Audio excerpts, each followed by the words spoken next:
chairs up here.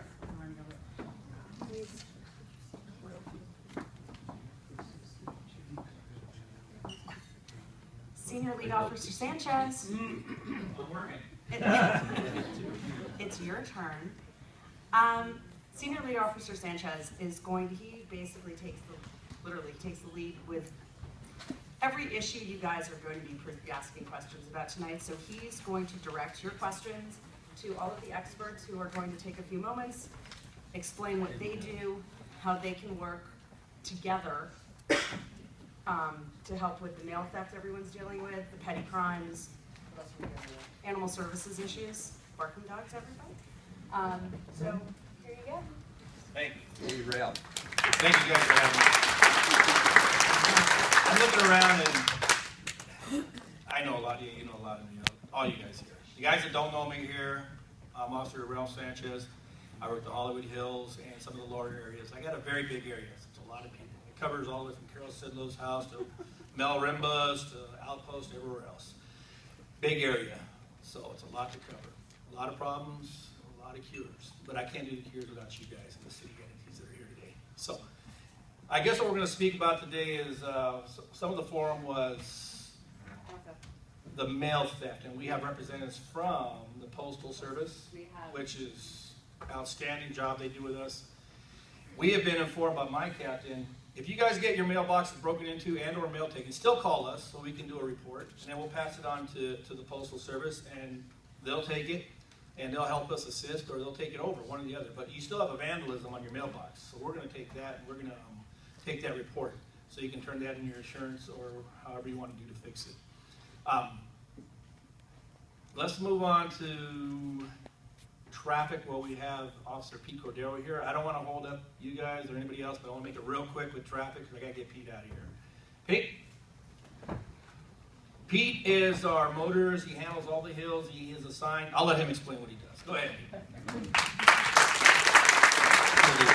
Officer Pete Cordero. I'm assigned to West Traffic Division. I'm a motor there. I work the Community Traffic Services Unit, which I deal with quality of life issues. If somebody's speeding on your street, if people are running the stop sign, where the violations may be, you call our office and we respond. The only problem is we've been working on diminishing resources. Before any questions or anything comes up, this is a little bit of the history. We used to be about 20 in our unit. Right now we've been cut more than half over the last 3-4 years. I used to have another motor partner that used to help me here in Hollywood. We used to have another motor officer that worked the Bureau, which is Hollywood, all the other Hollywood, Wilshire Division, Pacific, West LA. They had the school card, or the school, so when I needed help start of the school year, they would come work the elementary schools, this and that. Then I had access to 3 other officers who worked the e-cars. If I needed them, come on over here, work this location for me. So at any time I had 6 people that could come and work Hollywood Division. Right now, we lost our school car, we lost the 3 e-cars, I lost my partner. I'm by myself. I've been working out there. I have all of Hollywood, and along with that, I have just things throughout the city. I get redeployed for presidential details and just many other special details that we have. I have court that I have to go to. So I'm very limited, so we're working on very diminishing resources. On these apps, the Waze app, which is a big thing. Recently I was working Apollo and Willow Glen in the evening, where before, 3-4 years ago, a lot of folks were coming down Apollo and making that left-hand turn in violation of the sign. Now what I saw, over 80% of the vehicles are coming up Nichols Canyon and coming up that backside because of the app. And so very few cars are actually making that left-hand turn. But now you have a lot more traffic because they're finding a different route to get through. At the end of the night, I went down Nichols Canyon. I was going to make a left, and then I saw the vehicles that were traveling eastbound. So I made a right. It was about 30 cars waiting to get through on the light. I could not believe how many cars. And traffic was just backed up just to make that left-hand turn. And the only time they made the left-hand turn, because it's rush hour traffic, is when light turned yellow, you get 3-4 cars.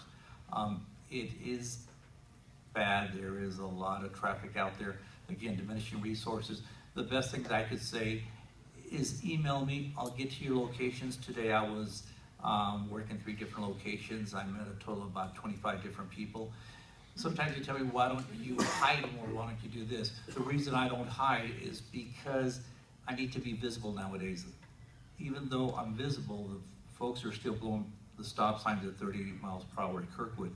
I had 25, 30 miles per hour just blowing the stop sign, and I was there in the intersection where they could see me. I had no lack of violations there for the stop sign. Now, if I hide, then I get out of the way and people don't see me. I'd rather the folks see me there and now they don't know when I'm going to be there. I still get many violations. Like I said, I had a full day today of activity. And I've hit some of the different locations that have been requested. I will continue to do so. And again, it's diminishing resources. I have a lot of other commitments that I have to do that are, that the city, court for one. We had this memorial, the Hollywood issue just the other day, the Oscars, or what was that? Yeah. So, yeah, I'm just all over the place. I'm all over the place. So no, all these special details so they take away from enforcement. But whatever I can do, if you email me, I will get to your locations. Yes, sir. We're seeing over the last year or two, a couple of years actually, the kind of willful disregard for all forms of traffic control. We're starting to call it a DWE, driving while entitled. And we see it, it's remarkable. People just don't pay attention to stop signs, stoplights. They're driving in the oncoming traffic. They'll do a speed up Laurel Canyon into oncoming traffic and scoot back in, just before they get hit. But it's just remarkable. This is obviously citywide. It's citywide. The other day I was working on outposts. I wrote about 10 tickets. My last one I was done. I was going to pull out at the T intersection. I'm going to make my left onto outpost. There's this van that shouldn't have been there. It was a mid-sized van. It was giving the tours. But I'm done. I got to go. So I started to go. I braked real hard. A car was coming the wrong side of the road. It was going to pass up, and they locked it up so they wouldn't hit me. Diminishing resources. Patrol has diminishing resources. Traffic enforcement, we have a lot less than we used to have before. There's a lot more vehicles in the city. People are trying to get more places. And in reality, what it is folks know that they can commit a lot of violations without getting caught. That's what it really is. Where before we used to have more enforcement out there. Okay, I might get caught. And now they go days and weeks and months without getting caught. And so they keep doing it more and more. And that's the reality to it. Let's get Barry Michael real quick. Yeah. So, what do we do about your diminishing resources? What can we do to help? What can we help? To increase so you can do the job effectively for us? What can we do?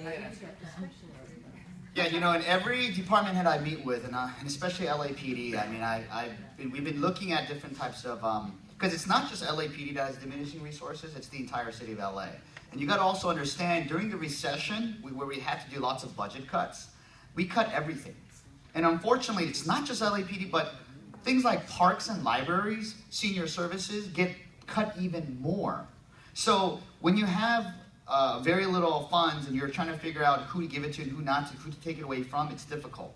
But as the economy's starting to improve and our budget's getting a lot healthier, the last thing we do is give back to the departments, right? So one motion that I'm looking at, working with the city attorney and whatnot, to introduce is, before the recession hit, for parking meters, and I think I don't know if I ever talked about this here before, but all parking meter revenue, a portion of it, used to stay in the area that it was collected from.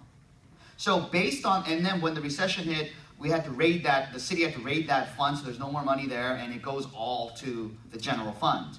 Now that I'm reintroducing that motion to see if we could do that again, but expand it and say, for those agencies that actually do enforcement, whether it's building and safety, because remember, building and safety doesn't do any enforcement either, right?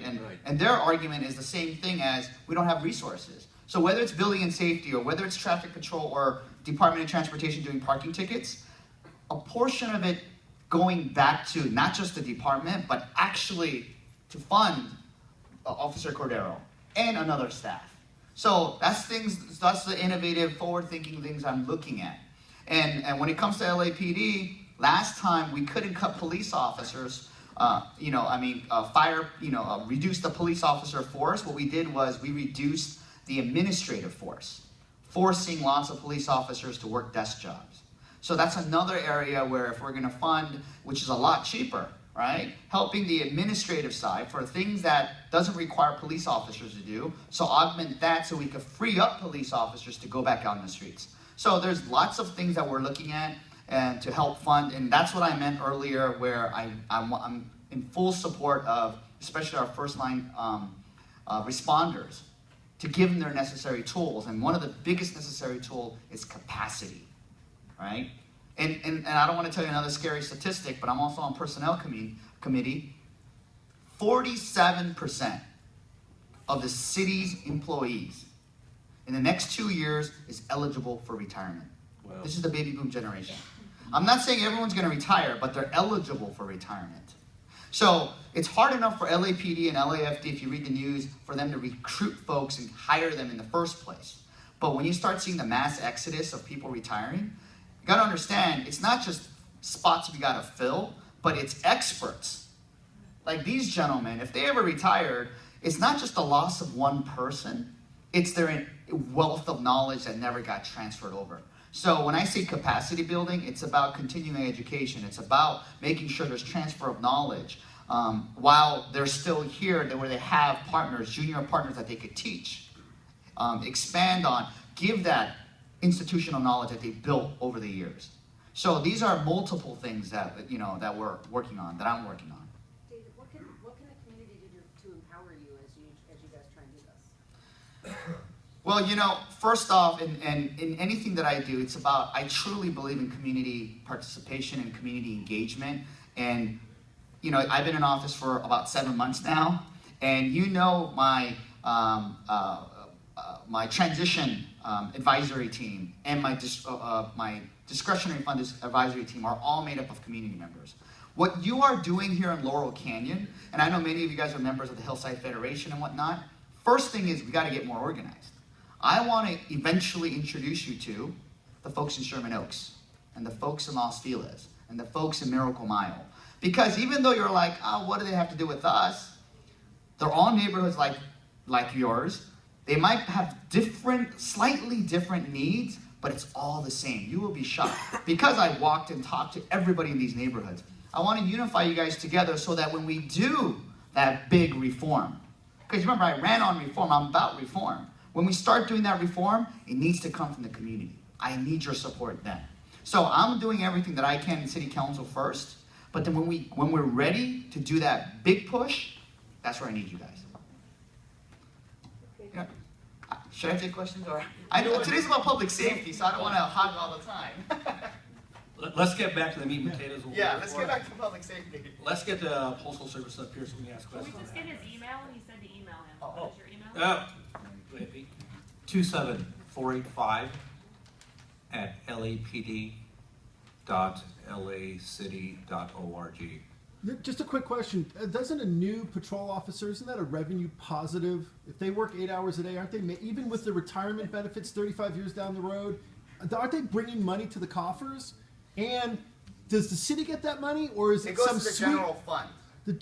Right. That it's still you hire someone for 50 or 60,000 plus 20 in benefits, plus 50,000 a year later. They're still making us. You could write 100 tickets on Laurel Canyon every day. That's 10 grand right there. That's exactly my argument.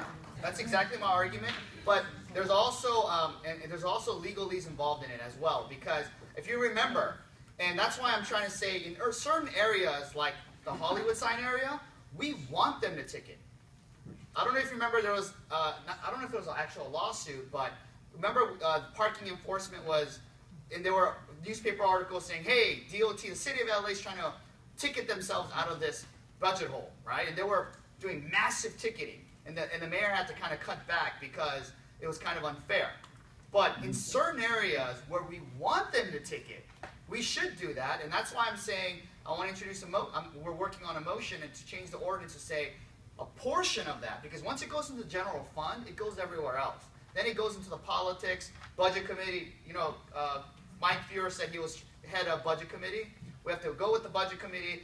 I mean, honestly, and then we're all fighting. I'm going to be fighting for LAPD. My colleagues are going to be fighting for the library. My other colleagues are going to be fighting for senior services, homeless. Who wins, right? So that's why I want a portion of those funds, because I absolutely agree with you. Not 100%, 20% goes towards this department, exact department, so we could fund it. So we incentivize building and safety to go out there and enforce, go out there and ticket, go out there and follow up, so that because it's revenue positive for them. All right, now we're going to move on. Public safety. I want to hold everybody up here. Go ahead and introduce yourself.